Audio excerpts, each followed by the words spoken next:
حضور نے فرمایا لوگوں یاد رکھنا، یہ خطبہ حجۃ الوداع میں نبی پاک نے فرمایا، یہ حضور خطبہ دے رہے ہیں اور اس وقت دے رہے ہیں جب حضور صحابہ کو بتا چکے ہیں کہ یہ آخری ملاقات ہے۔ یہ دور دراز سے آئے ہیں، ان کو بتایا ہے کہ یہ میری تمہاری جو مجلس ہے، جو محفل ہے، جو تم سے بات ہو رہی ہے، یہ آخری ہے۔ محبوب فرمانے لگے لوگوں یاد رکھنا قیامت قائم ہوگی۔ ان جملوں کا حسن ملاحظہ کر لے، فرمایا قیامت قائم ہوگی، تم اپنے رب سے ملاقات کرو گے، اور فرمایا تمہارا رب تم سے تمہارے اعمال کے بارے میں پوچھے گا۔ یہ خطبہ حجۃ الوداع میں کریم نے فرمایا۔ صبح تم اٹھے، کیا عمل کیا؟ اللہ پوچھے گا۔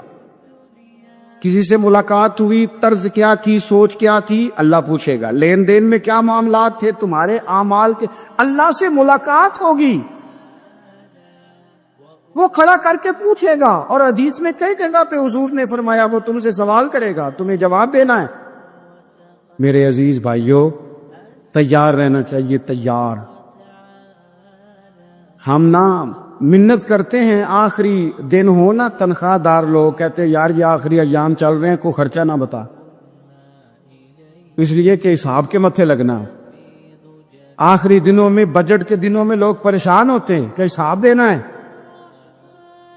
جب رب سے ملاقات کریں گے اور وہ حساب مانگے گا، کتنا مشکل کام ہے۔ اور ایک مقام پہ حضور نے فرمایا جس سے اللہ نے حساب مانگا وہ تو الجھ گیا، دعا کرو وہ حساب مانگے ہی نہ، بے حساب ہی بخشش فرما دے۔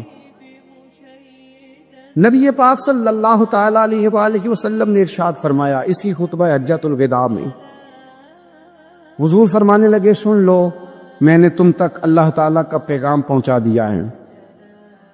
اب جس شخص کے پاس امانت رکھی ہو اس پر لازم ہے کہ وہ امانت اس تک پہنچا دے جو اس کا مالک ہے۔ ہم بہت سارے لوگ ایسے ہوتے ہیں ہمارے پاس امانتیں ہوتا ہے، کچھ بھی نہ ہو تو کچھ لوگوں کے راز کی امانت ہوتی، کچھ بھی نہ ہو تو کچھ لوگوں کی باتیں ہم تک پہنچ جاتی ہیں، وہ راز ہوتا ہے، وہ امانت ہوتی ہے۔ مجلس کی گفتگو بھی امانت ہے، لیکن ہم امانتوں کا خیال نہیں کرتے، خیانت ہو جاتی۔ بہت محتاط ہو کر اپنی زندگی میں امانتوں کا خیال کیا جائے۔ یا ایھا الذین آمنوا لا تخونوا اللہ والرسول وتخونوا اماناتکم وانتم تعلمون۔ اللہ فرماتے ہیں ایمان والو، نہ رب سے خیانت کرنا، نہ رب کے رسول سے خیانت کرنا، نہ آپس میں ایک دوسرے سے خیانت کرنا، جانتے بوجھتے ہوئے یہ کام نہ کرنا۔ وانتم تعلمون، جانتے ہو، تمہیں پتہ ہے۔ کبھی بھی بددیانتی کا مظاہرہ نہ کرے اپنی زندگی میں، کبھی بھی۔ اور یہ بھی یاد رکھ لیں، بچوں کو کیا پتا کہ ہمارا ابا حلال لا رہا ہے کہ حرام لا رہا ہے۔ عام لا رہے ہیں نا تو وہ تو بیچارے بھولے پن میں کھا رہے ہیں، تو حساب آپ نے دینا ہے۔ جنہ لی تو پاپ کمائے ہن کتھے نہیں ہو تیرے کر دے، بلانا۔ تو بچوں کا تو یہ معاملہ ہے بھائی، اللہ ماشاءاللہ کہ وہ وقت پہ ہی، شادی کے 10-15 دن کے بعد ہی ان کو پیغام مل جاتا ہے کہ اگر ہمارا علیحدہ گھر ہو تو میں مرضی سے سجاؤں، تو میں مرضی سے سواروں، تو میرا کوئی مطلب اپنا سلسلہ ہو، تو بڑے ٹائم پہ ساری باتیں شروع ہو جاتی ہیں، وہ تو معاملہ ہی بالکل اور ہے۔ تو بالکل کسی بھی امانت میں کبھی بھی خیانت کرنے کی کوشش نہ کریں، اور یاد رکھیں مال حرام جہاں آتا ہے وہاں بڑی تباہی آتی، جہاں لوگ بددیانت ہو جاتے ہیں وہاں معاملات بڑے خراب ہو جاتے ہیں۔ اللہ تبارک و تعالی دیانتداری کی توفیق عطا فرمائے۔ حضور نے خطبہ حجۃ الوداع کے موقع پر فرمایا میں نے آج جاہلیت کے سارے سود ختم کر دیے۔ نبی پاک میدان عرفات میں کھڑے ہو کے فرمانے لگے جس بندے نے بھی کسی سے پیسے لیے ہیں وہ اصل رقم دے گا، زائد نہیں دے گا۔ حضور کے بڑے قریبی تھے ایک، فرمایا انہوں نے بھی کچھ لوگوں سے پیسے لیے ہوئے، چونکہ وہ سب لوگ کرتے تھے، حرام ہی نہیں تھا۔ فرمایا میں ان کو بھی حکم دیتا ہوں کہ یہ اصل رقم وصول کریں گے، کسی سے ایک پائی بھی زیادہ وصول نہ کریں گے۔ نبی پاک صلی اللہ تعالی علیہ وسلم نے خطبہ حجۃ الوداع میں ایک باریک بات حضور نے بھی، یہ آپ نے ضرور سمجھنی ہے، بالخصوص جو لوگ تھوڑا دین پر عمل کر رہے ہیں، جن کا لبادہ مذہبی ہو گیا، جنہیں لوگ حضرت صاحب، قاری صاحب، علامہ صاحب، مفتی صاحب، حاجی صاحب، بزرگوں کہہ کے بلاتے، وہ اس پر توجہ کرے۔ میرے نبی پاک صلی اللہ علیہ وسلم نے خطبہ حجۃ الوداع کے موقع پہ ارشاد فرمایا، لوگوں شیطان اب مایوس ہو گیا ہے، وہ تم سے بتوں کی پوجا نہیں کرا سکے گا، ہاں وہ تمہیں چھوٹے چھوٹے گناہوں میں مبتلا کرے گا، وہ تم سے چھوٹے چھوٹے عیب کرائے گا، تم سمجھو گے یہ تو غلطی کوئی نہیں، فرمایا اس سے بچ کے رہنا۔ اب وہ مایوس ہو گیا، بتوں کی پوجا نہیں کرا سکتا، تمہیں اپنی پوجا نہیں کرا سکتا، لیکن چھوٹی چھوٹی غلطیاں، ایک مقام پہ فرمایا نا، چھوٹا گناہ ہونا تو مومن اسے پہاڑ سمجھتا ہے، اتنا بڑا ہو گیا، اور منافق کہتا ہے یہ تو کچھ بھی نہیں۔ تو اپنی زندگی کے اندر چھوٹی چھوٹی کوتاہیاں، حضرت سعدی فرمایا کرتے تھے سیلاب اچانک نہیں آتے، پہلے چھوٹا سا سوراخ ہوتا ہے دریا کے کنارے، اسے بند نہ کیا جائے پھر بڑا ہو جاتا۔ حضور نے ہمیں بتلایا اسے مناؤ، اس کی بارگاہ عالی مرتبت میں جھکو، اور حضور نے خود بھی یہ طریقہ ہمارے سامنے بطور سنت کے چھوڑا، اور پھر نبی پاک صلی اللہ علیہ وسلم نے آگے بڑھ کے ہمیں کچھ اور باتیں بھی ارشاد فرمائی۔ حضور نے ہمیں بتلایا کہ پچھلے لوگ اپنے رب کو کیسے مناتے تھے، وہ کس طرح اس کے حضور ناز عرض کرتے تھے۔ حضور نے ہمیں اللہ کو منانے کے طریقے بھی بتلائے، فرمایا جب ماں باپ دعا مانگیں گے اولاد کے حق میں تو وہ مان جائے گا۔ حضور علیہ السلام نے فرمایا جب مسافر دعا مانگے گا تو اللہ مان جائے گا۔ فرمایا میرے رسول کریم نے کہ جب بیمار دعا مانگے گا تو اللہ مان جائے گا۔ اور سید عالم علیہ السلام فرمانے لگے جب تمہارے ضعیف، کمزور، مجبور لوگ دعا مانگیں گے تو اللہ مان جائے گا۔ اور حضور نے فرمایا جب تم فرض ادا کر کے دعا مانگو گے تو اللہ مان جائے گا۔ اور میرے محبوب نے فرمایا جب پچھلی رات اٹھ کے تم اس کے حضور عرض کرو گے تو وہ تمہاری دعاؤں کو قبول کر لے گا، وہ تم مان جائے گا۔ اور حضور نے ہمیں دن بتائے، فرمایا جمعے والے دن مانگنا مان جائے گا، شب قدر کو مانگ لینا مان جائے گا، شب برات میں دعائیں کرنا وہ مان جائے گا، رمضان کی راتوں میں مانگنا مان جائے گا، قرآن پاک کے ختم کے موقع پر دعا کرنا مان جائے گا، طریقے بتلائے۔ اب یہ ہے کہ ہم نے تو مانگنا تھا نا اس کی بارگاہ، ہم نے تو حاضر ہونا تھا، ہم نے تو جانا تھا، اب ہم نے آگے بڑھنا ہے، اس کے حضور عرض کرنا ہے۔ حضور نے ہمیں بتلایا کہ مومن متقی ہوتا ہے نا، پرہیزگار ہوتا ہے، اس نے کچھ نیکیاں بھی کی ہوتی ہیں، جس طرح اسے اپنے گناہوں کا پتہ ہوتا ہے نا، جسے پتہ ہوتا ہے کہ نہیں یار فلاں کام میں نے فقط اللہ کی رضا کے لیے کیا ہوا ہے اور میرا اور میرے رب کا راز ہے۔ فرمایا جب تم بڑے الجھ جاؤ نا، جب تم بڑی آزمائش میں آ جاؤ اور جب تم سمجھ لو کہ اب میں بڑی تکلیف میں آ گیا ہوں، تو پھر ایک طریقہ حضور نے ہمیں اور بھی بتلایا مانگنے کا، ایک اور طریقہ بھی بتلایا، اور وہ روایت صحیح مسلم میں موجود ہے۔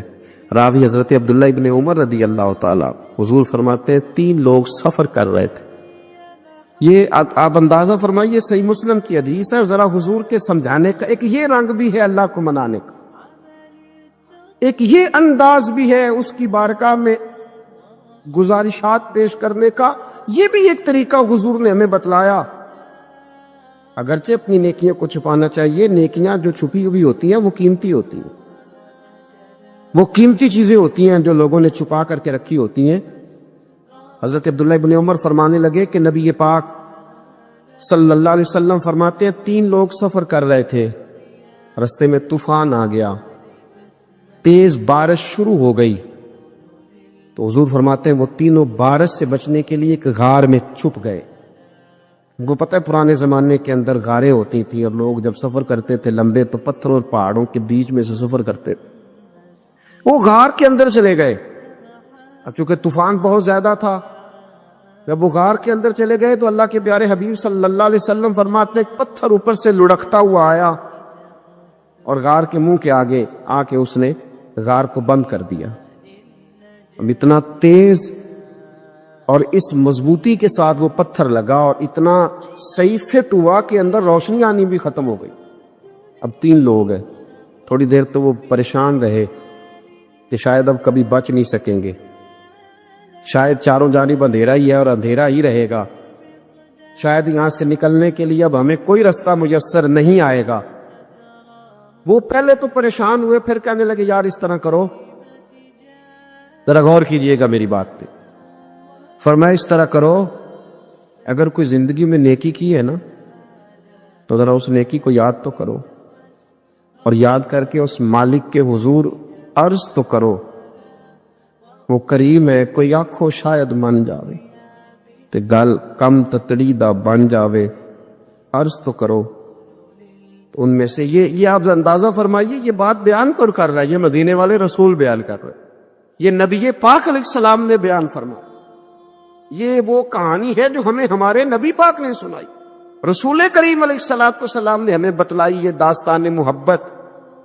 حضور فرمانے لگے، ایک نے ان میں سے ہاتھ اٹھائے اور اس نے انداز کیا چھیڑا، عرض کرنے لگا اللہ تو جانتا ہے نا میں نے بکریاں رکھی ہیں، میں غریب ہوں، مزدور ہوں، اور مالک تو یہ بھی جانتا ہے کہ میرے بچے بھی ہیں، بیوی بھی ہے، اور میں جب بھی گھر لوٹا ہوں تو دودھ میں نے بچے اور بیوی کو پہلے نہیں دیا، بوڑھے ماں باپ کو پہلے دیا۔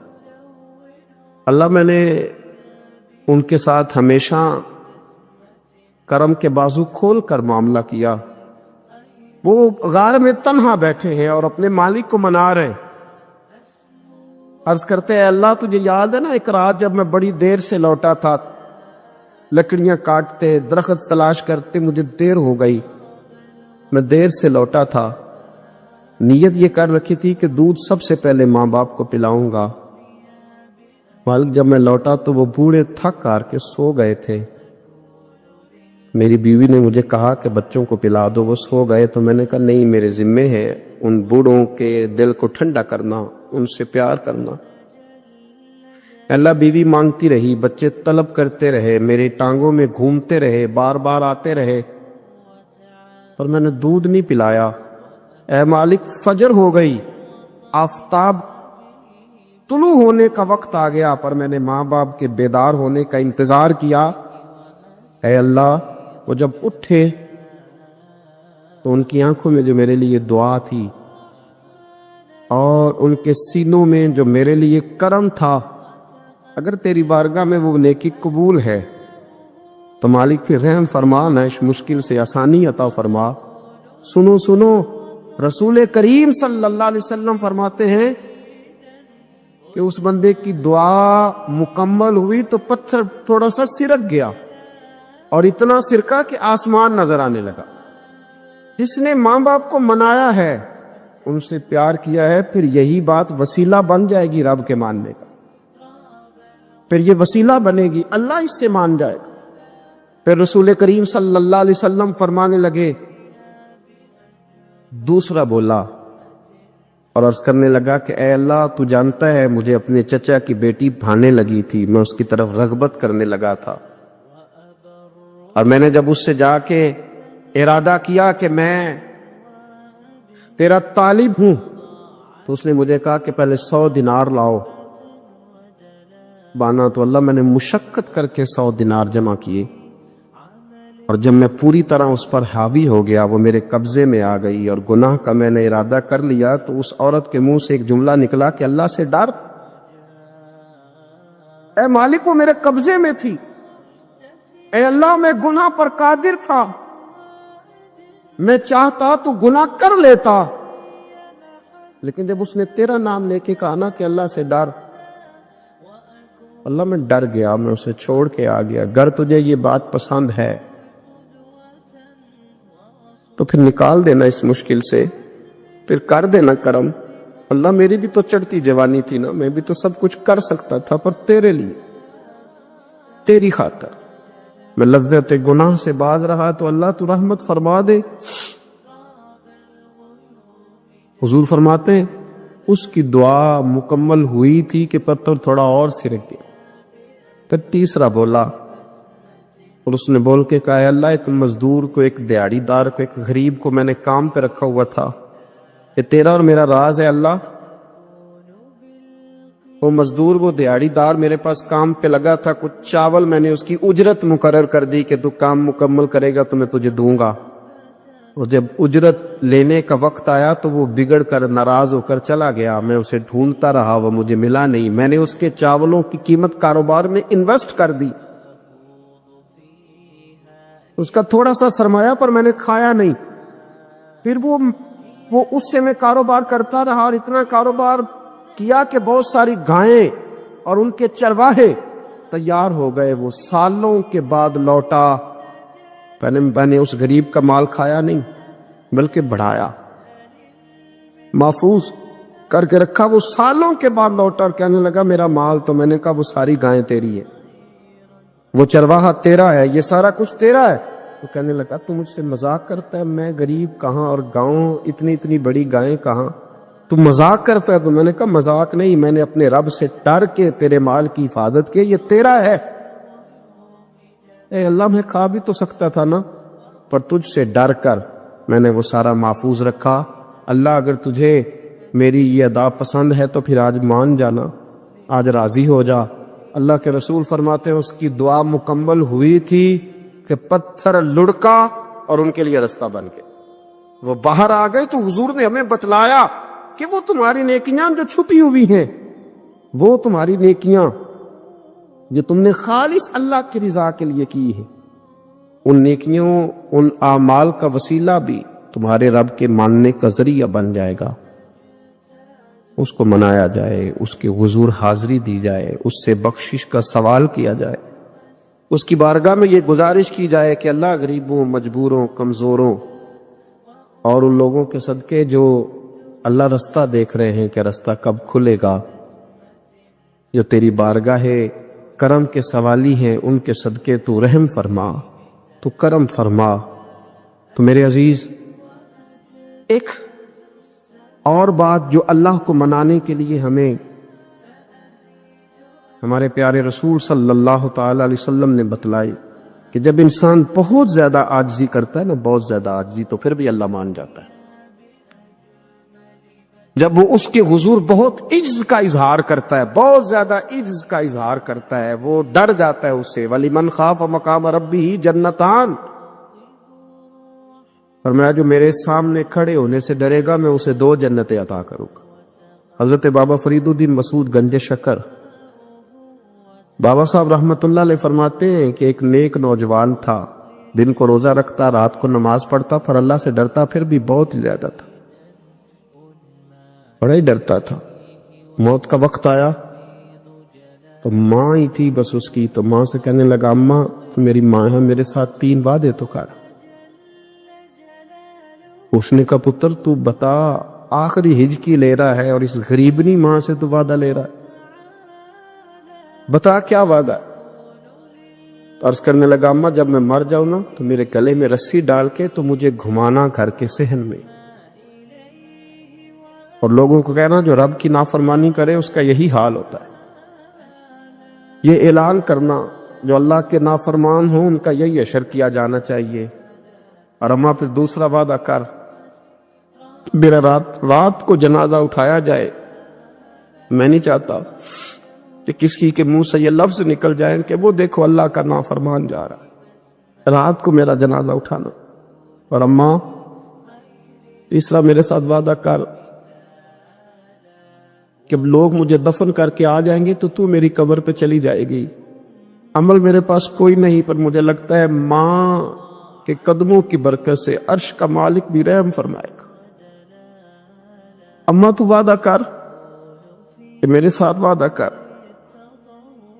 بابا صاحب رحمت اللہ علیہ فرمانے لگے کہ ماں، بوڑھی ماں نے وعدہ کر لیا۔ کہا بیٹے ٹھیک ہے، اگر تیری یہی ضد ہے تو میں تیار ہوں۔ پھر اس نے کلمہ شہادت پڑھا، اس نوجوان کی روح پرواز کر گئی۔ بوڑھی ماں نے رسی منگائی تو وَلِمَنْ خَافَ مَقَامَ رَبِّهِ جَنَّتَانِ، جو ڈر جائے، اس نے تو کہا تھا نا کہ رسی ڈال کے گھمانا اور کہنا یہ اللہ کا نافرمان ہے، اس کا یہی اشر ہونا چاہیے تھا۔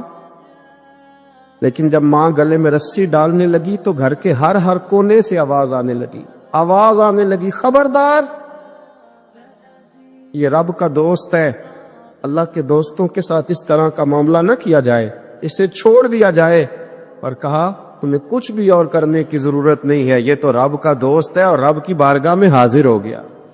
کچھ کوئی بندہ کہے گا کہ یہ تو ایک بابا فرید کا سنایا ہوا واقعہ ہے، سنیے، بخاری میں حدیث ہے، نبی پاک صلی اللہ علیہ وسلم نے فرمایا، حضرت ابو ہریرہ رضی اللہ تعالیٰ عنہ راوی ہیں، حضور فرماتے ایک شخص مرنے لگا تو اپنے بچوں سے کہنے لگا کہ میں جب مر جاؤں تو مجھے جلا دینا، اور پھر میرے جلے ہوئے وجود کو پیس دینا، پھر مجھے ہوا میں اڑا دینا، پتر مجھے اڑا دینا، مجھے بڑا ڈر لگتا ہے، اگر رب نے مجھ سے حساب پوچھا تو میں قابل نہیں ہوں، اڑا دینا مجھے ہواؤں میں، اگر اس نے مجھ سے عذاب لیا تو حساب لیا تو بڑا سخت حساب لے گا۔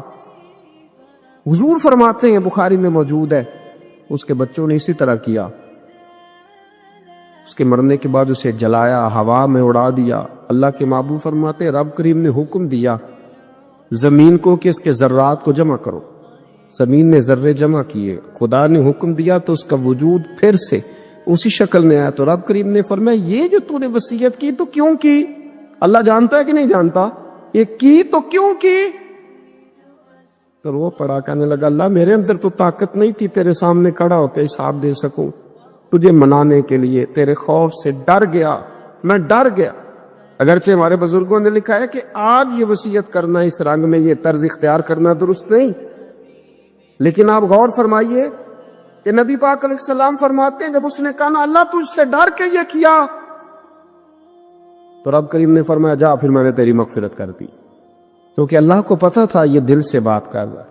ایک چوتھی بات، میرے رسول پاک علیہ السلام نے فرمایا کہ جب رب نہ مانے تو پھر وہ کمزوروں کے صدقے مان جاتا ہے، پھر وہ ضعیفوں کے صدقے مان جاتا ہے۔ فرمایا اللہ تم سے بارشیں روکنا چاہتا ہے، پر تمہارے ضعیفوں، کمزوروں، غریبوں کے صدقے، مجبوروں کے صدقے وہ تم پر بارشیں برساتا ہے۔ حضور فرماتے رب اشغاظ اغبر لو اقسم علی اللہ لا برا، کچھ ایسے لوگ ہوتے ہیں کہ ان کے بالوں میں خاک پڑی ہوتی ہے، چہروں پہ مٹی الجھے ہوئے ہوتے ہیں، لیکن اگر وہ اللہ پہ قسم کھا لیں تو اللہ ان کی قسم بھی پوری کر دیتا، قسم بھی۔ حضرت عبداللہ ابن مبارک فرماتے ہیں، ابن قدامہ نے لکھا ہے، فرماتے ہیں بارش نہیں ہوتی تھی مکے میں، قحط پڑ گیا تو سب لوگ مسجد الحرام سے باہر کھلی جگہ میں نکلے دعا کرنے کے لیے، سب اپنی اپنی دعائیں کر رہے تھے، تو میں تھوڑا باہر ہوا تو اچانک ایک غلام آیا، کالا سیاہ رنگ، 2 رکعتیں نماز پڑھ کے تو ہاتھ پھیلائے، تو کہنے لگا اللہ مجھے پتا ہے یہ جو کچھ بھی ہوا ہے میری نافرمانیوں کی وجہ سے ہوا ہے، تو ناراض ہو گیا نا، تو نے بارش روک لی، تو ناراض ہو گیا نا، ہمیں سبق سکھانا چاہتا ہے نا، یہ کسی اور کی وجہ سے نہیں، یہ صرف میری نافرمانیوں کی وجہ سے۔ اللہ رحم فرما، تیرے بندے تھوڑی سی بھی سختی برداشت کرنے کی طاقت نہیں رکھتے، کمزور ہیں، ڈر جاتے، غلام ہے، دعائیں مانگ رہا۔ حضرت عبداللہ ابن مبارک فرماتے ہیں اس نے چہرے پہ ہاتھ پھیرے تو کالی گھٹائیں چھا گئی، بارش ہونے لگی، میں اس کے پیچھے گیا، اس کا گھر ڈھونڈ آیا، تعقب کیا، پیچھا کیا، گھر میں نے تلاش کر لیا، اور گھر کو تلاش کر کے جب میں واپس آیا تو میں نے حضرت فضیل بن عیاض سے ذکر کیا، تو کہنے لگے کسی طریقے سے اسے حاصل کرو۔ فرماتے میں اس کے گھر گیا، اس کے مالک نے مجھے دیکھا تو کہا عبداللہ ابن مبارک میرے گھر، اتنے بڑے ولی، اتنے بڑے درویش، اتنے بڑے محدث۔ میں نے کہا تیرا غلام چاہیے، اس نے کئی غلام دکھائے، میں نے کہا نہیں یہ نہیں، اس نے کہا یہ بڑے بڑے اچھے ہیں، کوئی سے بھی آپ لے لے، خرید لے، میں نے کہا نہیں۔ پھر وہ لاغر صاحب، وہ کمزور صاحب، وہ ضعیف سا نکل کر کے آیا، میں نے کہا یہ مجھے دے دو، تو کہنے لگا یہ تو بیچارہ بے ضرر سا آدمی ہے، کیا لے کے کریں گے؟ میں نے کہا نہیں مجھے یہی چاہیے۔ میں اس کو ساتھ لے کے چلا تو راستے میں پوچھنے لگا کہ میرے اندر تو کوئی ایسی بات نہیں تھی، مجھے کیوں خریدا؟ آپ مجھ سے کیا خدمت لیں گے؟ تو عبداللہ ابن مبارک فرمانے لگے میں نے کہا کوئی خدمت بھی نہیں لوں گا، میں تو خود تیری خدمت کروں گا، میں تیرا بیاہ کراؤں گا، تیرے لیے مکان بناؤں گا، میں تیری خدمت کروں گا، میں تیرا اور تیرے رب کا رشتہ دیکھ چکا ہوں، میں تیرا اپنے مالک کے ساتھ جو تعلق ہے اسے دیکھ چکا ہوں، کہتے میں نے یہ لفظ کہے تو مجھے کہنے لگا 2 رکعتیں پڑھ لوں، اب مجھے لے جانا پر 2 رکعتیں پڑھ لوں۔ کہتے میں نے کہا پڑھ لو، تو 2 رکعتیں پڑھنے کے بعد میری طرف دیکھ کے کہنے لگا آقا مجھے اپنا حق معاف کر دینا، میں خدمت نہیں کر سکا۔ پھر کہنے لگا اللہ راز تو کھل گیا، اے اللہ راز تو کھل گیا، اللہ تیرا میرا معاملہ تھا، راز تو کھل گیا، راز تو کھل گیا، اللہ راز تو کھل گیا، میں سراپا مخزن راز تھا، میں رہا تھا مدت و راز میں کہ تو تیرا شوق کے دید کشاں کشاں مجھے کھینچ لایا مجاز میں، اللہ راز کھل گیا۔ یہ لفظ کہتے کہتے کہتے کہتے اس شخص نے کلمہ پڑھا اور اس کی روح پرواز کر گئی، اس کی روح ہی پرواز کر گئی۔ تو کبھی ان کمزوروں کے ذریعے بھی اللہ کو منایا جا سکتا ہے، تو رب کو منانے کی کوشش کریں، اس کے حضور عجز کی کوشش کریں۔ ہر آدمی اپنے گھر میں بیٹھ کر، اپنے مصلے پہ بیٹھ کر، تنہائی میں بیٹھ کر اس سے کہے، اور یاد رکھنا وہ بڑا کریم ہے اور وہ بڑا قدیر ہے، بڑا قادر ہے، 1 منٹ لگاتا ہے اور ہر چیز اس کے کرم میں نہا جایا کرتی ہے، اس کے فضل میں ہر چیز نہا جاتی ہے۔ بوڑھے بھی دعائیں کریں، مائیں بھی دعائیں کریں اور بچے بھی دعائیں کریں۔ آج دعاؤں کی رات ہے، کھل کر دعا کریں کہ اللہ ہمارے حال پہ رحم فرمائے، اللہ ہمیں سمجھنے کی بھی توفیق عطا فرمائے۔ اللہم صلی علی سیدنا ربنا ظلمنا انفسنا وَإِن لَّمْ تَغْفِرْ لَنَا وَتَرْحَمْنَا لَنَكُونَنَّ مِنَ الْخَاسِرِينَ اللہم اعنی علی ذکرک وشکرک وحسن عبادتک ربنا اغفر لی ولوالدی وللمؤمنین یوم یقوم الحساب اللہم اعنی علی ذکرک وشکرک وحسن عبادتک ربنا اغفر لی ولوالدی وللمؤمنین یوم یقوم الحساب۔ اے مالک کریم، آج 15 شعبان المعظم کی عزت والی رات ہے، کرم اور برکت والی رات ہے۔ تیرے پیارے حبیب صلی اللہ علیہ وسلم نے ہمیں فرمایا ہے کہ آج کی رات تم کرم مانگو گے تو اللہ تمہیں عطا فرمائے گا، رزق مانگو گے تو عطا کرے گا، بخشش مانگو گے تو عطا فرمائے گا۔ تم اس سے جس چیز کا سوال کرو گے وہ تمہیں دے گا۔ اے مالک کریم، تیرے عاجز بندے ہیں، جب دنیا سے تھک جاتے ہیں، کمزور پڑ جاتے ہیں، جب ہمارا عجز ہم پر غالب آ جاتا ہے، جب ہماری کمزوریاں ہمارے سامنے واضح ہو جاتی ہیں، تو پھر تیرے حضور حاضر ہو جاتے ہیں۔ اللہ، تیرے بھٹکے ہوئے اور بھاگے ہوئے غلام تیری بارگاہ میں حاضر ہو گئے، ہمارے گناہوں کو معاف فرما، ہمارے گناہوں کو معاف فرما، ہمارے گناہوں کو معاف فرما، جو چھپ کر کیے وہ معاف فرما۔ اے اللہ، جو ظاہر ہو گئے وہ بھی معاف فرما۔ اے مالک کریم،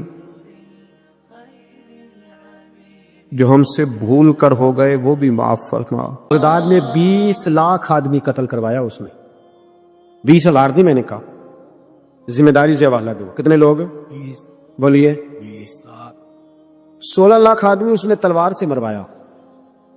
لوگوں نے نا زیر زمین تہ خانے کھودنے شروع کر دیے، 4 لاکھ آدمی تہ خانوں میں چھپ گیا اور چن چن کے مسلمان مارتا تھا۔ جب ہلاکو کو کسی نے بتایا نا 4 لاکھ بندے چھپ گئے، اس نے نہروں کے بند توڑوا دیے، دریاؤں کے بند توڑوا دیے، پانی زیر زمین چلا گیا، 4 لاکھ آدمی ڈوب کے مر گیا، 20 لاکھ آدمی مروایا۔ ایک دن ایک علاقے میں گھوم رہا تھا، لیمو کھانے کا بڑا شوقین تھا، بازار میں گیا تو ایک لیمو خریدا۔ اس نے دیکھا کہ بازار میں بوڑھے بچے جوان خریداری کر رہے ہیں، تو کہنے لگا ابھی بھی اتنے مسلمان زندہ ہیں، بناؤ ان کی لائنیں، قتل کرنا ہے۔ 3 لائنیں بن گئی، ایک بوڑھا آدمی بھی لائن میں آ گیا، لیمو کھا رہا ہے، اس کو ہلکا ہلکا چوستا ہے، گھوڑے پہ بیٹھا ہے، قتل کرا رہا ہے لوگوں کو۔ ایک بابا جی پہلی صف میں تھے، جب پہلی صف قتل ہونے لگی، بابا جی پچھلی صف میں دوڑ کے ہو گئے۔ ہلاکو خاں ہنس رہا ہے اس کو دیکھ کے۔ معاذ اللہ، جب بندہ ہوتا ہے نا کسی منصب پہ، پھر وہ مذاق اڑاتا ہے دوسروں کا۔ بابا دوسری صف میں آیا تو ہلاکو خان نے وہ بھی قتل کرائی، تو بابا دوڑ کے تیسری صف میں۔ آخری صف کے کونے پہ جب بابا کھڑا ہو گیا نا تو سارے بندے مر گئے۔ بابے کو قتل کرنے لگا جلاد، ہلاکو کہنے لگا ٹھہر جا، کہنے لگا بابا تو تیسری صف میں آیا تھا، تیرا کیا خیال تھا بچ جائے گا؟ بابا کہنے لگا خیال نہیں، میرا یقین ہے کہ میں بچ جاؤں گا، میرا شرط یہ ہے کہ یقین ہو اندر. شرط یہ ہے کہ ہنس کے کہنے لگا ہلاکو خان کیسے؟ تو بابا کہنے لگا اگر اللہ چاہے تو بچ سکتا ہوں, اگر اللہ چاہے تو میں. بہت سارے لوگ ہیں ڈاکٹر لکھ کے دے دیتے ہیں نہیں بچے گا, وہ بچ جاتا ہے کیونکہ بچانے والا اللہ ہے. اگر اللہ چاہے تو بچ جاؤں گا. تو ہلاکو کہنے لگا کیسے؟ جب ایسے کیا نا, کیسے ایسے کیا نا, تو نیمبو ہاتھ سے گر گیا. وہ بچے پلیئر نہیں ہوتے, وہ گیند گنتی ہے تو چھلانگ لگا کے پکڑ لیتے.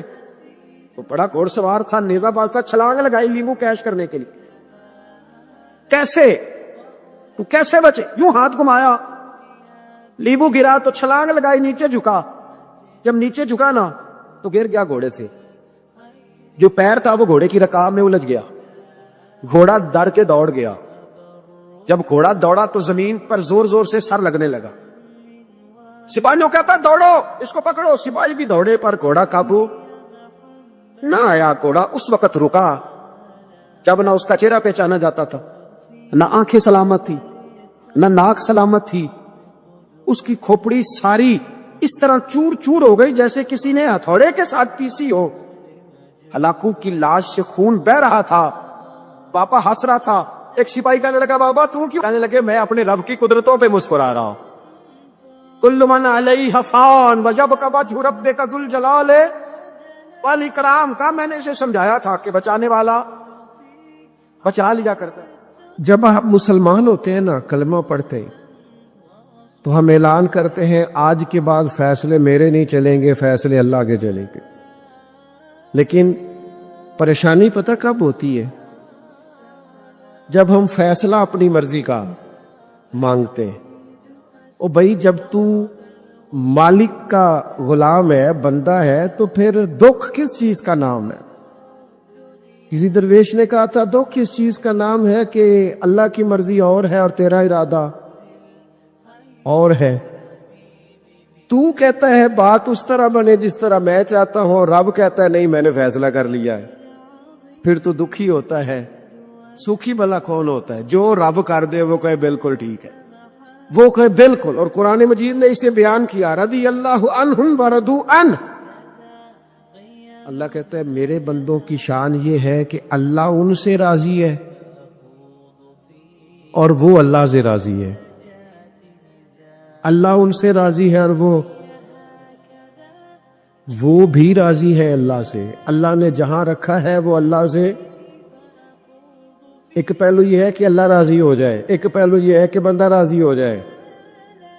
رب فرماتا ہے ذالک الفوز العظیم, وہ اللہ سے راضی, اللہ ان سے راضی, یہ بہت بڑی کامیابی ہے. امام محمد غزالی رحمت اللہ علیہ سے کسی نے کہا تھا زیادہ مشکل کیا ہے, اللہ کا راضی ہونا کہ بندے کا؟ تو امام صاحب فرمانے لگے رب تو مہربان ہی بڑا ہے, بڑی جلدی راضی ہو جاتا ہے. دو صرف آنسو بہائے سچی توبہ کے مالک راضی ہے.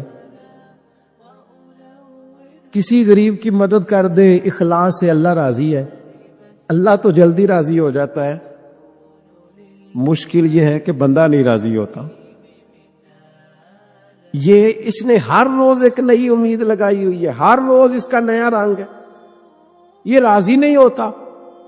حضرت موسیٰ علیہ السلام نے اللہ کی بارگاہ میں عرض کی مالک میری قوم یہ عرض کرتی ہے کہ تو بتا تو ہم سے کیسے راضی ہوگا.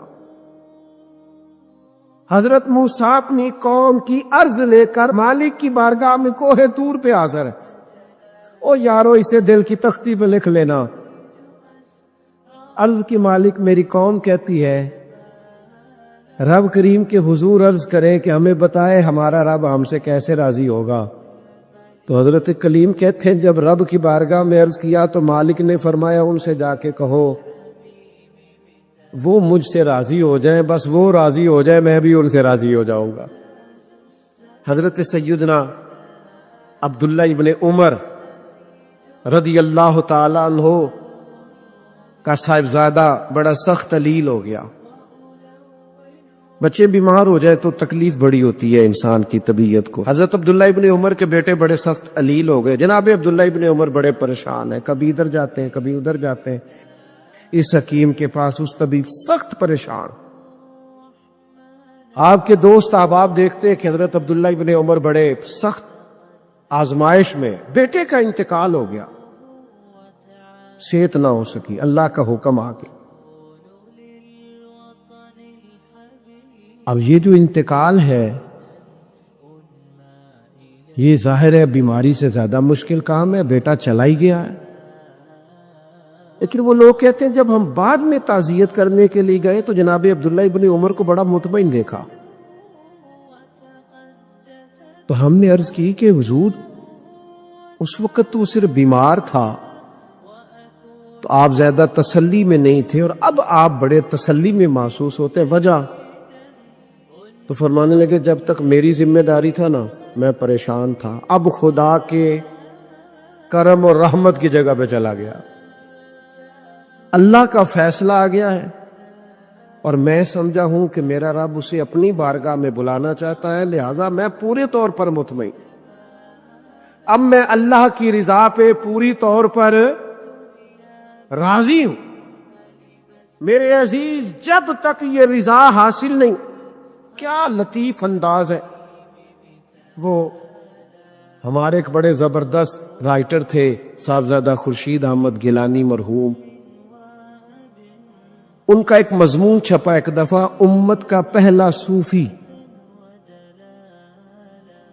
تو وہ ٹائٹل دیکھ کر مجھے بڑی تجسس ہوا کہ کس کو، چونکہ ہم صوفیاء کی جماعت ہے، کس بزرگ کا تذکرہ کیا انہوں نے، امت کا سب سے پہلا صوفی۔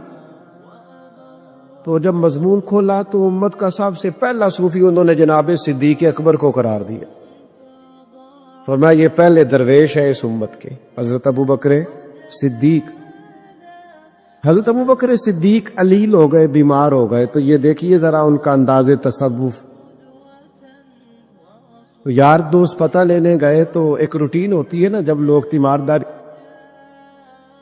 کرنے جاتے ہیں تو کہتے ہیں کسی ڈاکٹر کو دکھایا ہے، سب لوگ آپ کے گرد بیٹھے ہیں، تو کہنے لگے ابو بکر طبیب کو دکھایا ہے؟ فرمانے لگے ہاں طبیب دیکھ گیا ہے، اور طبیب دیکھتا رہتا ہے۔ تو کہا پھر طبیب نے کیا کہا ہے؟ کہنے لگے طبیب نے کہا فعال لما یرید، طبیب نے کہا ہے بھئی جو میں چاہتا ہوں نا وہ میں کر دیا کرتا ہوں، جو میرا ارادہ ہوتا ہے پھر وہ میں کر دیتا ہوں، وہ طبیب مجھے کہہ گیا ہے، لہذا جو اس کا ارادہ ہونا ہے اس نے۔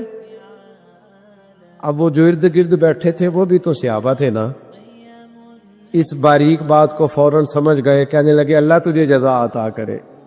او یارو، تھوڑے دن اگر سکھ سے جینا چاہتے ہو تو ایک ہی علاج ہے، ایک، مالک کی رضا میں راضی رہو، نہ سمجھ آئے تو پھر کربلا والے امام حسین کی طرف دیکھنا، وہ نانا کے کندھوں پہ تھے پھر بھی بڑے خوش تھے،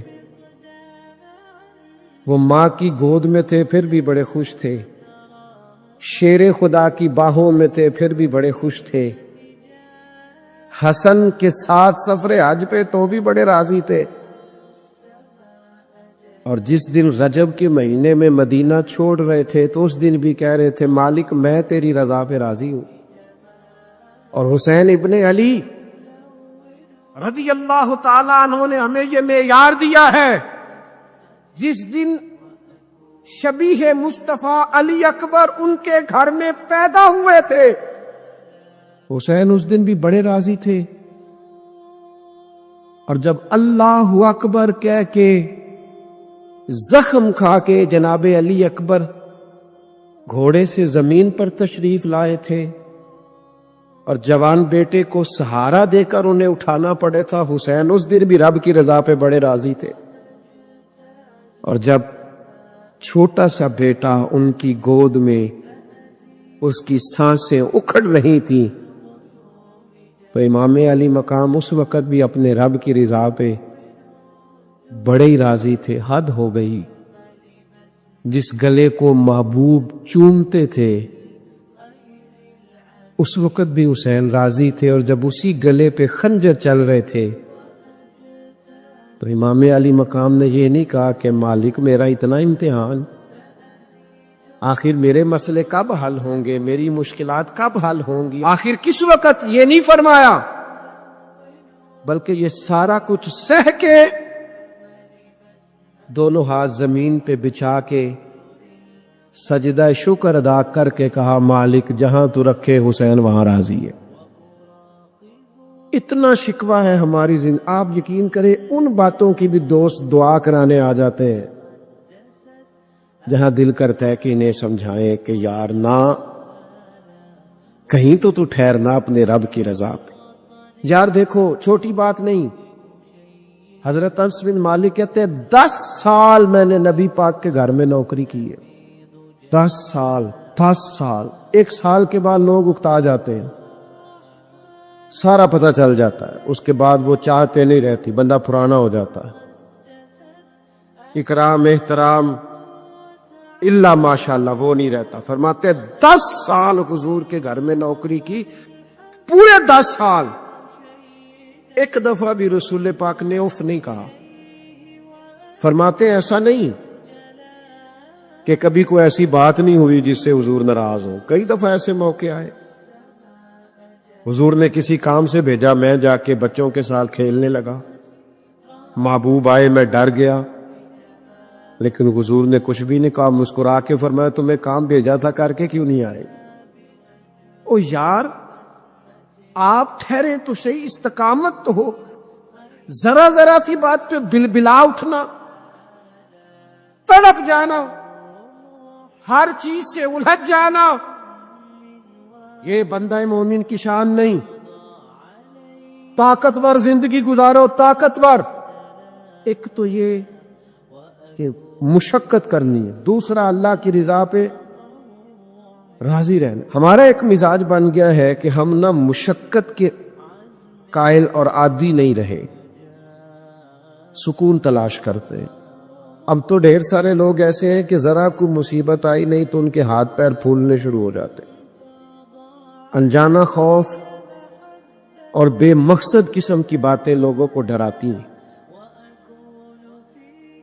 اور پھر میں نے دیکھا ہے کہ اگر ان کو اپنی ذات کے لیے، اپنی اولاد کے لیے، اپنے گھر کے لیے سکون مل گیا ہے، آسودگی مل گئی ہے، وسائل جمع ہو گئے، تو کہتے ہیں مجھے کیا مصیبت بنی ہوئی ہے، اب میں جاؤں، بس کافی ہے۔ قوم کے بچوں کے لیے، ملت کے لیے، وطن کے لیے، دین کے لیے کون جد و جہد کرے؟ میرا گھر سکھی ہے، آسانی ہے، لہذا مجھے مشقت میں پڑنے کی کیا ضرورت؟ کوشش نہیں کرتے لوگ۔ یاد رکھنا اللہ تعالیٰ نے نا انسان کو پیدا ہی مشقت میں کیا، یہ مشقت میں ہے۔ رب فرماتے میں نے اس کی پیدائش ہی، اس کا خمیر ہی مشقت والا بنایا۔ اللہ کریم نے قرآن مجید میں فرمایا لَقَدْ خَلَقْنَا الْإِنسَانَ فِي كَبَدٍ، فرمایا بے شک ہم نے آدمی کو مشقت میں رہتا ہوا پیدا کیا، پیدا ہی اس کو کبد کیا ہے، مشقت میں رہتا ہو، اس نے مشقت کرنی، بچپن میں بھی مشقت۔ چلے کوئی تھوڑا سا آپ کو سمجھانے کے لیے بات کر لیتے ہیں، پرائمری اسکول میں جانا کتنا مشقت کا کام تھا، ساری رات لوگ منصوبہ نہیں بناتے تھے سویرے چھٹی کرنے کا، وہ کتنی بڑی مشقت کا کام تھا۔ جب 3 مہینے کی چھٹیاں ہوتی تھیں تو وہ، اللہ کرے کوئی میں ایسا جملہ نہ بولوں، اساتذہ بڑے قابل احترام ہوتے ہیں، لیکن ہمارے جو استاد صاحب تھے نا وہ تو صرف 1 آدھ چیپٹر چھوڑتے تھے، باقی کہتے ساری کتابیں لکھ کے لے آنا۔ تو وہ جب وہ سبق دے رہے ہوتے تھے مشقت کا تو بندہ سوچتا تھا کہ چھٹیاں آرام کرنے ملیاں سانیاں، یہ والی مصیبت کرنے کو ملی تھی، جہاں چھٹیوں پہ رہے ہوتے تھے، مشقت بڑھ جاتی تھی۔ آج تو ان چیزوں پر ہنسی آتی ہے، مشقت، جد و جہد، ہر لمحے جد و جہد، اور ہر مشقت اپنے ٹائم پر مشقت ہوتی۔ آج آپ سے کہا جائے بہت سارے لوگوں سے پرائمری کا امتحان دینا ہے تو آپ کہیں گے بائیں ہاتھ کا کھیل ہے، بھئی اب بائیں ہاتھ کا کھیل ہے، تب نہیں تھا۔ اور جو آج پرائمری کر رہے ہیں ان کے لیے بھی آج بائیں ہاتھ کا کھیل نہیں۔ ہر مشقت اپنے وقت پر مشقت رہتی، کسی وقت کسی چیز کا انتظام کرنا آپ کے لیے بڑا قابل تکلیف ہوتا ہے، آزمائش والا ہوتا ہے، بعد میں آپ سمجھتے ہیں کہ یہ تو کوئی مسئلہ ہی نہیں تھا۔ اللہ نے انسان کو مشقت، ہم نہ سکون ڈھونڈتے ہیں، بس ٹھیک ہے گھر بن گیا، بس ٹھیک ہے اب میں نے بچے پال لیے، بس ٹھیک ہے۔ او بھائی تو نے آگے بڑھنا ہے، تو نے مشقت کرنی ہے، جد و جہد میں رہنا ہے، وقت فرصت ہے کہاں، کام ابھی باقی ہے، نور توحید کا اتمام ابھی باقی ہے۔ یاد رکھیں اگر آج جوانی ہے تو بڑھاپا آئے گا، آج اگر صحت بالکل ٹھیک ہے تو آہستہ آہستہ خدا نخواستہ قوا اور اعصاب کمزور ہونے لگتے ہیں۔ ہمیں نا ذہنی طور پر تیار رہنا ہے۔ لوگ کہتے ہیں جناب پتہ نہیں میں بڑا پریشان ہوں، ایک مشکل ختم ہوتی ہے دوسری شروع ہو جاتی ہے۔ میں نے کہا یہ مشکل نہیں، یہی تو مزہ ہے زندگی کا۔ اللہ کہتا ہے میں نے تجھے مشقت میں پیدا کیا ہے، اور تو کہتا ہے کہ آسانی ہو جائے۔ اب یہ تو نہیں نہ ہوگا، جس نے جیسا پیدا کیا ہے بات تو اس قادر مطلق کی چلے گی، تیری نہیں چلے گی جب اس نے پیدا ہی مشقت میں کیا ہے۔ حضرت زید بن ارقم رضی اللہ تعالیٰ عنہ بیمار تھے، یہ ذرا بات سننا میرے کریم کی۔ اللہ کے پیارے حبیب علیہ السلام تیمارداری کے لیے تشریف لے گئے، تو حضور سید عالم علیہ السلام نے جا کر جناب زید بن ارقم کی طبیعت کو دیکھا تو کمزوری تھی اور وہ پریشان بھی تھے۔ تو حضور علیہ السلام کو اللہ تعالیٰ نے غیب کے خزانوں کی کنجیاں عطا فرمائی ہیں۔ قریب مسکرا کے فرمانے لگے زید اس بیماری سے پریشان نہ ہو، اس سے تو آپ نے ٹھیک ہو جانا ہے۔ اس روایت پر خاص غور کرنا کیا کہہ رہا ہوں۔ فرمایا اس سے آپ نے پریشان نہیں ہونا، اس سے تو آپ نے ٹھیک ہو جانا ہے، مسئلہ ہی نہیں۔ ہاں اس کے بعد ایک وقت آئے گا آپ کی آنکھوں کی بینائی رخصت ہو جائے گی اور عمر بھی آپ کی لمبی ہوگی، یعنی ایک بڑھاپا، ایک نظر چلی جائے گی۔ اب آپ یہاں غور کریں سرکار تربیت کیا کر رہے ہیں۔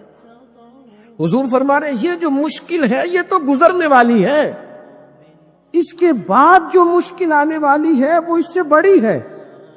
فرمایا زید اس کے بعد آپ کی بینائی چلی جائے گی اور عمر بھی لمبی ہوگی، تو بتائیے اس وقت کیا کریں گے؟ تو حضرت زید بن ارقم رضی اللہ تعالیٰ عنہ عرض کرنے لگے یا رسول اللہ میں اللہ کی رضا پر ثواب کی نیت سے صبر کروں گا۔ معنی کیا ہے؟ دکھ قبول محمد بخشا راضی رہن پیارے۔ ٹھیک ہے اگر بینائی جائے گی اور بڑھاپا آئے گا تو قبول کریں گے، رب کی رضا کے لیے ثواب کی نیت سے صبر کریں گے۔ ایسے بھی کبھی دنیا میں میدان لگتے ہوں گے کہ بیماری آئے گی، بتایا جا رہا ہے اور پوچھا جا رہا ہے کہ تو کیا کرے گا، تو بتا رہے یا رسول اللہ صبر کروں گا، تو نتیجہ بھی وہیں بیان ہو رہا ہے، یعنی سارا سودا نقد و نقد۔ اسی وقت ہتھیلی پہ سرسوں جم رہی ہے، حضور نے فرمایا کیا کرو گے؟ یا رسول اللہ صبر کروں گا اللہ کی رضا کے لیے ثواب کی نیت سے۔ تو حضور فرمانے لگے اگر تو صبر کرے گا تو پھر نتیجہ سن، اللہ تجھے حساب نہیں لے گا، بغیر حساب ہی جنت عطا کر دے گا۔ او میرے بھائی ایک مشکل سے آپ گزر گئے، اب آپ کو اگلی مشکل کے لیے تیار رہنا ہے۔ بدر ہو گیا، معرکہ بدر ہو گیا، بہت بڑی کامیابی سمیٹ کے مسلمان لوٹ آئے، پورے کفر پر دھاک بیٹھ گئی،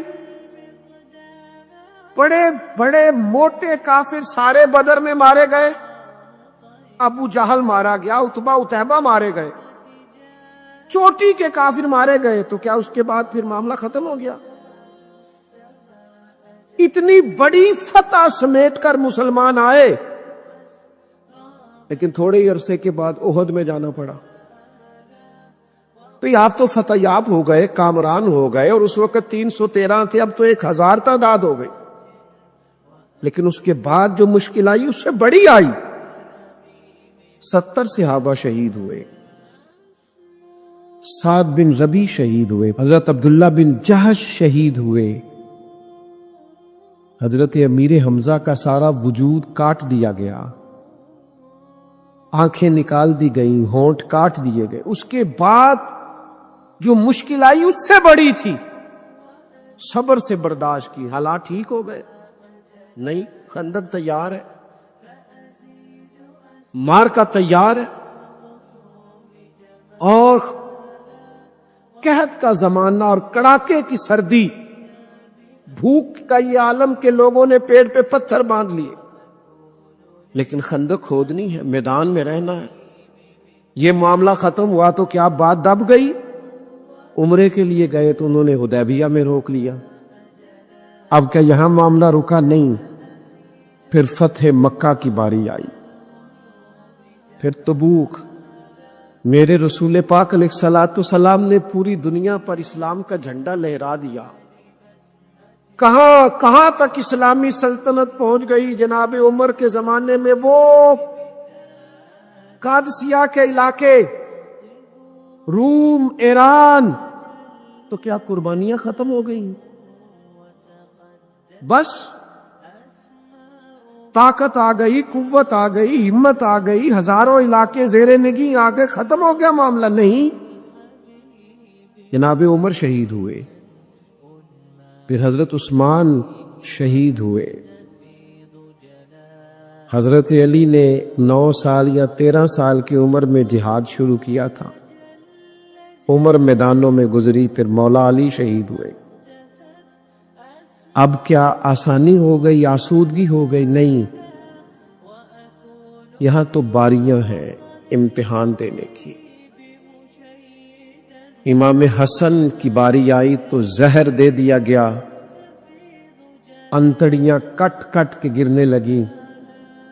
اس بات کو یاد رکھیں اور اس کو اچھی طرح سمجھ لیں کہ آپ جب تک مزاج مشقت کا نہیں بناتے، ایک کے بعد دوسری، دوسری کے بعد تیسری، تیسری کے بعد چوتھی، مشقتیں راہ دیکھ رہے، اور جو مشقتوں کے عادی نہیں وہ پھر پچھلی صفوں میں ہے، جو مشقتوں کے عادی نہیں وہ پھر کسی صورت بھی نہ نام بنا سکتے ہیں نہ کام کر سکتے ہیں۔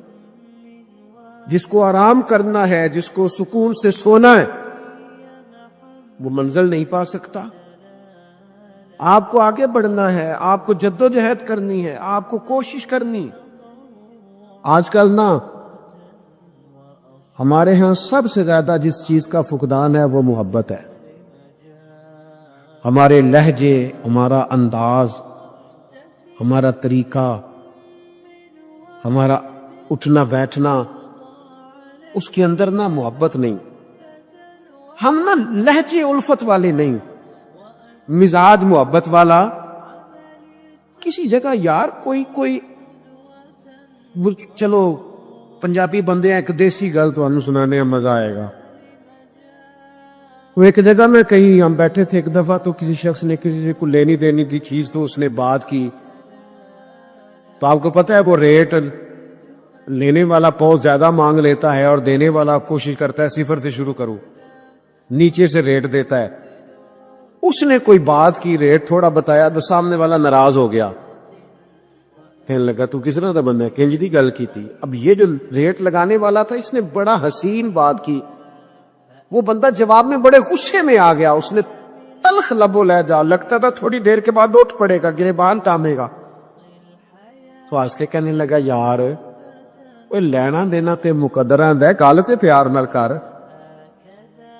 او میں نہ جناب شاعر مزاج آدمی نہ کئی دفعہ پورا فدا ہو جاتا ہے، میرا دل کرے اس بندے کے ہاتھ چوم لو، اس نے کمال بات، اس نے کہا لینا دینا تے اوے گل تے پیار نال کر یار، 2 گھڑیاں دا بہنا ہے، ذرا پیار سے بات کر، کیا ہو گیا تجھے، ملنے آئے ہیں، غنیمت جانیے مل بیٹھنے کو، جدائی کی گھڑی سر پر کھڑی ہے، ابھی الارم بجے گا اٹھ کے تو اپنے گھر میں اپنے گھر، او بات تو پیار سے کر، او بول تو محبت کے ساتھ، سودا دینا بیچنا لینا الگ بات، او تو بولا تو ٹھیک کر، تیرا لہجہ تو ٹھیک ہو، تیری گفتگو تو ٹھیک ہو، لو سنو نا کیا کہا مدینے والے محبوب نے، کیا بات ہے میرے کریم رسول کی. حضور نے بات کھول کر بیان کر دی, مشکات میں موجود ہے. حضور فرمانے لگے اللہ کو ماننے والا, میرا کلمہ پڑھنے والا, فرمایا جو مومن ہوتا ہے نا, مومن ہوتا ہی الفت والا ہے, مومن ہوتا ہی محبت والا ہے. مومن اور محبت یہ لازم و ملزوم ہے. مومن اور محبت یہ ایک چیز کے دو نام ہیں. حضور فرمانے لگے, مشکات میں حدیث ہے, فرمایا مومن ہوتا ہی محبت والا ہے. فرمایا اس بندے میں کوئی خیر ہی نہیں, نہ کسی سے پیار کرے نہ کوئی اس سے پیار کرے. جو نہ پیار کرے نہ اس سے پیار کیا جائے, اس میں خیر ہے ہی کوئی نہیں. مومن جو ہے نا, مومن وہ پیار کرتا بھی ہے اور مومن سے پیار کیا بھی جاتا ہے.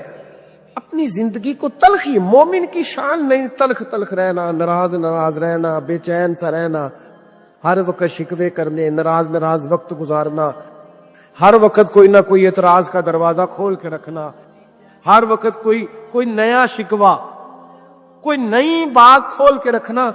اس سے نکل آؤ یار. پیار جو ہوتا ہے نا وہ دنیا کو سنوار دیتا ہے. محبت جو ہوتی ہے نا اس کے اندر بڑا مزہ ہوتا ہے, اس میں بڑا کیف ہوتا ہے. اس لیے اپنے لہجوں سے تلخیوں کو نکالے. ہمارے ہاں نا ایک بہت بڑا مسئلہ ہے, بالخصوص ہم جو صوفیاء کی جماعت ہے نا, اس میں بعض لوگوں کا خیال ہے کہ میں نا فلاں درود پاک پڑھوں گا تو نبی پاک کے قریب چلا جاؤں گا. کوئی شک نہیں, درود پڑھنے سے حضور کا قرب ملتا ہے. بعض لوگوں کا خیال ہوتا ہے کہ نعت شریف کی برکت سے محبوب کے قریب جاؤں گا. کوئی شک نہیں, نعت پڑھنا اور نعت سننا یہ بندے کے دل کو حضور کی محبت کے اندر بڑا مضبوط کر دیتا ہے. کچھ لوگوں کا معیار ہوتا ہے کہ میں اتنے وظائف اس ٹائم میں مکمل کروں گا تو میں نبی پاک کے قریب جاؤں گا. تو حضور نے تو خود بتا دیا میرے قریب کون ہے. درود پاک پڑھنے والے کو بھی قریب بیان کیا حضور نے. جہاد کرنے والا, عبادت کرنے والا, ریاضت کرنے والا, دین کی خدمت کرنے والا, یہ سب حضور کے قریب ہے. پر نبی پاک علیہ السلام نے فرمایا تم میں سے, یہ بخاری ہے, فرمایا تم میں سے میرے یہاں میرے قریب سب سے محبوب وہ شخص ہے جس کے اخلاق زیادہ اچھے ہیں, جس کا رویہ لوگوں کے بارے میں ٹھیک ہے, جس کی نیتیں, ارادے, لہجے لوگوں کے حق میں نرم ہے, وہ میرا محبوب ہے. حضور فرماتے ہیں میرا محبوب ہے, میرا وہ پیارا بندہ ہے, وہ میرا محبوب ہے امتی. تو حضور کا محبوب بننے کا بہترین طریقہ یہ ہے کہ اپنا اخلاق ٹھیک کیا جائے. ایک بات اور کرنی ہے, جو دور میرا اور آپ کا دور ہے نا, یہ تیز لوگوں کا دور ہے, چالاک لوگوں کا دور. لوگ ایسی بات سناتے ہیں کہ بندہ حیران ہو جاتا ہے. چالاک مزاج, تیز طبیعت. میں نے اپنی زندگی میں بڑے تیز لوگ ناکام ہوتے دیکھے, اور بڑے بھولے بندے سیدھے سادے. لیکن ان لوگوں کو اللہ تعالیٰ نے اتنا نوازا ہے, اتنا کرم فرمایا ہے. لو سنو, ترمذی ہے, نبی اکرم صلی اللہ تعالی علیہ وسلم نے فرمایا جو مومن ہوتا ہے نا وہ بھولا بالا ہوتا ہے اور شرافت والا ہوتا ہے. بلکہ ایک حدیث میں تو حضور فرماتے ہیں مومن اتنا بھولا ہوتا ہے کہ سامنے والا اسے بیوقوف سمجھنے لگ جاتا ہے. اس کا خیال ہوتا ہے اسے تو عقل ہی کوئی نہیں. مومن بھولا بھالا. اور ایک حدیث میں یہ بھی لفظ ہیں کہ جنت میں اکثر بھولے بھالے لوگ جائیں گے. یہ جو تیزیاں ہیں نا, انسان کا سمجھدار ہونا اور بات ہے, انسان کا تدبر والا ہونا, فہم و فراست والا ہونا اور بات, لیکن چلاک ہونا, مکار ہونا, شیشے میں اتارنا, لوگوں کو اپنے قابو میں کرنے کی کوشش کرنا, اس کو شریعت پسند نہیں کرتی. تو نا بندوں کو چلاکی کر کے قابو نہ کر، محبت سے قابو کر، اخلاق سے قابو کر۔ تو اپنے انداز بڑی بڑی عجیب داستان سرائی کر کے لوگ دنیا کو جیتنا چاہتے ہیں، اس سے انسان کے اندر کمزوری آتی ہے۔ کچھ جگہ ایسی ہوتی ہیں جہاں تیزیاں، مجھے ایک بات میرا بڑا دل کر رہا ہے، کر لوں، ٹائم تھوڑا رہ گیا ہے۔ حضرت خواجہ معین الدین صاحب چشتی رحمۃ اللہ علیہ نا، خواجہ قطب الدین صاحب بختیار کاکی رحمۃ اللہ علیہ سے ملنے کے لیے یہاں آئے دلی میں، اپنے مرید سے ملنے۔ سب لوگوں سے ملاقات ہوئی تو ایک شخصیت ایسی تھی جن سے خواجہ صاحب کا خیال تھا ملاقات ہوگی، لیکن ملاقات نہ ہو سکی۔ خواجہ صاحب خود ملنے چلے گئے، وہ بھی کوئی دینی تعارف رکھتے تھے۔ آپ نے فرمایا ملنے کیوں نہیں آئے؟ وہ کہنے لگے کیسے ملنے آتا، یہاں میرا بڑا روب تھا، مجھے لوگ جانتے تھے، لیکن آپ نے قطب الدین کو یہاں بٹھا دیا ہے، سب لوگوں کی توجہ ہی ان کی طرف ہو گئی ہے، تو میں کیسے ملنے آتا؟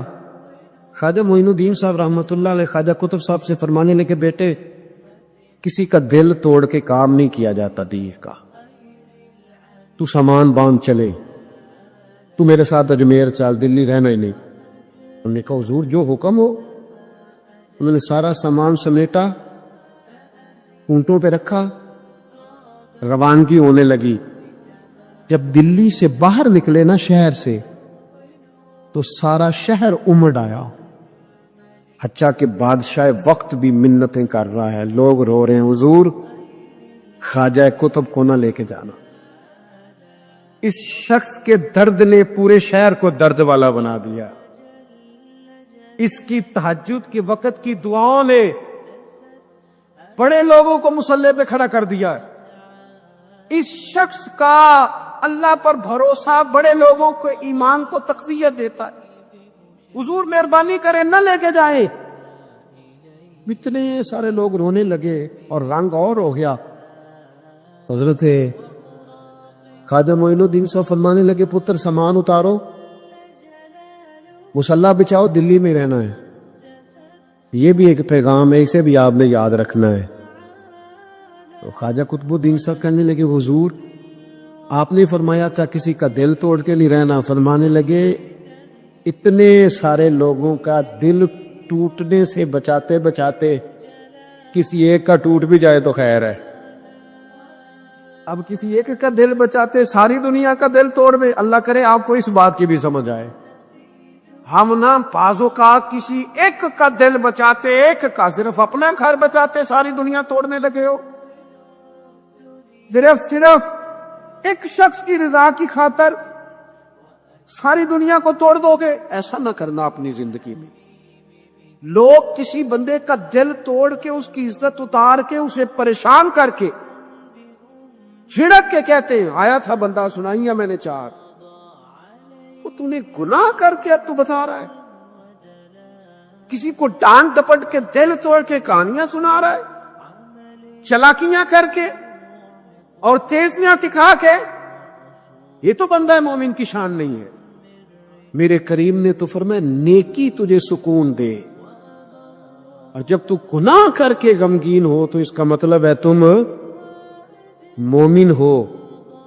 تو فوراً عرض کی یا رسول اللہ پھر بتا دے گناہ کیا ہوتا ہے؟ تو حضور فرمانے لگے جو چیز تیرے دل میں کھٹکے وہی تو گناہ ہے۔